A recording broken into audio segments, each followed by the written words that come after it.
আমার একটাই স্লোগান থাকবে, 2019 আপনাদের মনে আছে, সেই অত্যাচারের স্মৃতি যাতে ব্যারাকপুরে আর না আসে। গুন্ডা রাজ নয়, ব্যারাকপুরে শান্তি চাই। ছেলেদের হাতে বোম পিস্তল নয়, ছেলেদের বুকে কলম গুঁজে দিতে চাই। এটাই হোক আমাদের নির্বাচনের ইচ্ছা হবে প্রথম এবং সরকার। নৈহাটির ঐক্যতান মঞ্চে INTTUC-র কর্মী সভায় এসে নিজের সম্পর্কে ঠিক কি বললেন ব্যারাকপুরের তৃণমূল প্রার্থী পার্থ ভৌমিক? দল বদলু অর্জুন সিংকে নিয়ে কোন তথ্য ফাঁস করলেন রাজ্যের সেচ ও জলপথ মন্ত্রী? দেখে নেব এই কালে সেই বিশেষ প্রতিবেদন।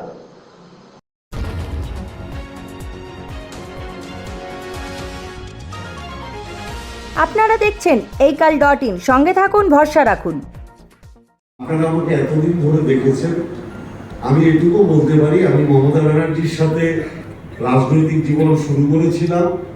আর আমার যেদিন মৃত্যু হবে সেদিন আমার সবদেহের উপরে মমতা ব্যানার্জির দলের পতাকাই থাকবে।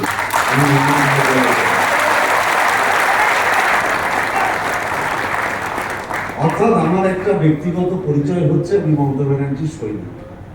আমি এরকম হব না যে আজকে আমি তৃণমূল, কালকে বিজেপি, পরশু আবার তৃণমূল, তারপরের দিন আবার বিজেপি। আমি বলতে চাইছি, যিনি আমার বিরুদ্ধে দাঁড়িয়েছেন তিনি নরেন্দ্র মোদীরও নন। যদি নরেন্দ্র মোদী হতেন তাহলে বিজেপির টিকিটে জিতে তৃণমূলে আসতেন। আবার তিনি মমতা ব্যানার্জিও নন। যদি মমতা ব্যানার্জি হতেন তাহলে 2019 সালে বিশ্বাসঘাতকতা করে চলে গিয়ে আবার 2022-এ ফেরত এসে আবার 2024-এ টিকিট না পেয়ে ভারতীয় জনতা পার্টিতে চলে যেতেন। আসলে মমতা ব্যানার্জি বুঝেছিলেন যে উনি তৃণমূলে এসছেন নিজের স্বার্থের জন্য। কারণ যদি মন থেকে তৃণমূলে আসতেন তাহলে ছেলেকে বিজেপির মধ্যে রেখে দিতেন। একই বাড়িতে আলাদা ছেলে ঘুমোচ্ছে, একজন বিজেপি একজন তৃণমূল, সেটা কখনো হয় না। একই বাড়িতে কেন্দ্রীয় বাহিনী, একই বাড়িতে রাজ্য পুলিশ। এবং মমতা ব্যানার্জি এটা বুঝেছিলেন যে তিনি তৃণমূলের হয়ে দাঁড়িয়ে এমপি হয়ে তিনি বিজেপিতে চলে যাবেন। এটা বুঝেছিলেন বলেই তিনি ওনাকে প্রার্থী করেন। এবং আজকে এটা প্রমাণ হয়ে যাচ্ছে যে মমতা ব্যানার্জি কতটা সঠিক ছিলেন, যে যদি যোগাযোগ না থাকতো তাহলে 4 দিনের মধ্যে ওই দলে গিয়ে দলের টিকিট পাওয়া সম্ভব। কেউ পায়?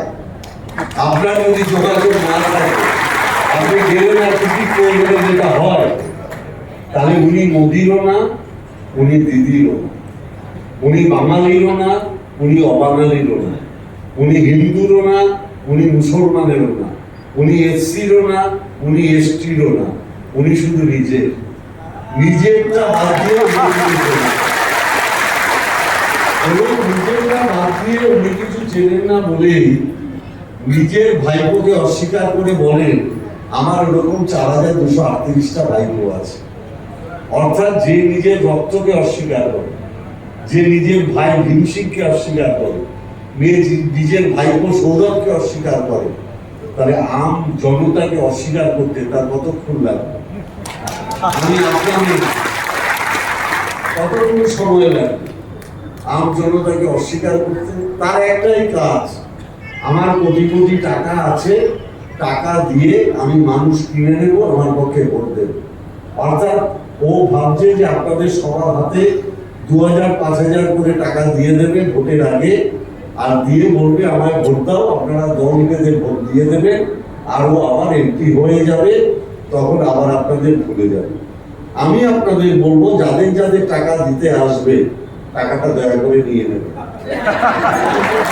কারণ যার অত কোটি কোটি টাকা, তার থেকে টাকাটা নিয়ে নেওয়া উচিত। শুধু ভোটটা দেবেন না, টাকাটা দেবেন। যে অত্যাচারী জমিদার, তার থেকে টাকা নিয়ে নেওয়া ভালো যদি টাকা দিতে চায়। আর আমি একটা কথা আপনাদের বলতে পারি, যে নিজের প্রয়োজনে কারোর পা ধরতে ওর 1 সেকেন্ড লাগে। যখন তৃণমূল থেকে বিজেপিতে গেল, গিয়ে বললো মুকুলদা ও তো আমার কৃষ্ণ, মুকুলদা কৃষ্ণ, আমি অর্জুন, অতএব মুকুলদাকে জড়িয়ে ধরলো। তার দুদিন আগে মুকুলদার নামে গালাগালি করে বলতো কাঁচরাপাড়া এমন একটা বুথ নেই যেখানে মুকুল রায় জিততে পারে। আবার যে বিজেপিতে গেল পা পা ধরে বললো মুকুলদা কৃষ্ণ আমি অর্জুন। এই হচ্ছে ওর বেসিক ক্যারেক্টার। আমি আপনাদের এইটুকু বলতে পারি, এই যে ধরুন 5 বছর এমপি ছিল, আপনাদের জন্য কি করেছে? এই যে রেলের হকারদের উপরে কেন্দ্রীয় সরকারের অত্যাচার তুলে দেওয়ার প্রচেষ্টা, তার বিরুদ্ধে ও একটা কথা বলেছে না একটা হকারের পাশে দাঁড়িয়েছে? নিজেরা নিজেকে প্রশ্ন করুন, নিজেরা নিজেকে প্রশ্ন করুন, আপনারা দেখবেন তৃণমূল বাদ দিয়ে আপনাদের পাশে কেউ দাঁড়ায়নি। এবং এটা সুমন ঠিক বলেছে, যখন আমাদের 34 জন সাংসদ ছিল ওদের ক্ষমতা হয়নি হকার ভাইদের তুলে দেওয়ার সাহস দেখার। যেই আমরা কমে গেলাম আর বিজেপি বেড়ে গেল, তখন ওরা এই সাহসটা দেখাচ্ছে। অর্থাৎ বিজেপি বাড়লে আপনাদের দুর্ভোগ, বিজেপি কমলে আপনারা ভালো থাকবেন। সিদ্ধান্ত কিন্তু আপনাদের দিতে হবে। আমি ঠিক বলছি না? খেটে খাওয়া মানুষের লড়াই, এই লড়াইয়ে আপনি কার পাশে থাকবেন আপনাকে ঠিক করে নিতে হবে। আমি বিনীতভাবে আপনাদের অনুরোধ করব, আমি পার্থ ভৌমিক, আমি নৈহাটি স্টেশনে 1 নম্বর ক্যাটার্সে আমার রাজনৈতিক জীবনের শুরু আর এমপি কলেজ। অতএব হকারদের সাথে আমার দীর্ঘদিনের সম্পর্ক, আত্মিক সম্পর্ক। আমি জীবনে কোনোদিন হকারদের কাছ থেকে সরে যাইনি, আর যতদিন বেঁচে থাকবো আপনারা নিশ্চিতভাবে এটা আশা করতে পারেন আমি আপনাদের পাশে থাকবো।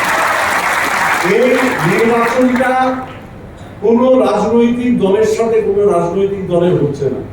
এই নির্বাচনটা হচ্ছে একটা অহংকারী সুবিধাভোগী মানুষের সাথে ব্যারাকপুরে রাম জনতার লড়াই। আমার একটাই স্লোগান থাকবে, 2019 আপনাদের মনে আছে, সেই অত্যাচারের স্মৃতি যাতে ব্যারাকপুরে আর না আসে। গুন্ডা রাজ নয়, ব্যারাকপুরে শান্তি চাই। ছেলেদের হাতে বোম পিস্তল নয়, ছেলেদের বুকে কলম গুঁজে দিতে চায়। এটাই হোক আমাদের নির্বাচনী ইচ্ছা হবে। প্রথম এবং সরকার মমতা ব্যানার্জি জিন্দাবাদ, অভিষেক ব্যানার্জি জিন্দাবাদ, তৃণমূল কংগ্রেস জিন্দাবাদ, তৃণমূল কংগ্রেস জিন্দাবাদ, মমতা ব্যানার্জি জিন্দাবাদ, অভিষেক ব্যানার্জি জিন্দাবাদ। ধন্যবাদ। শোভনলাল রাহার প্রতিবেদন এই কাল।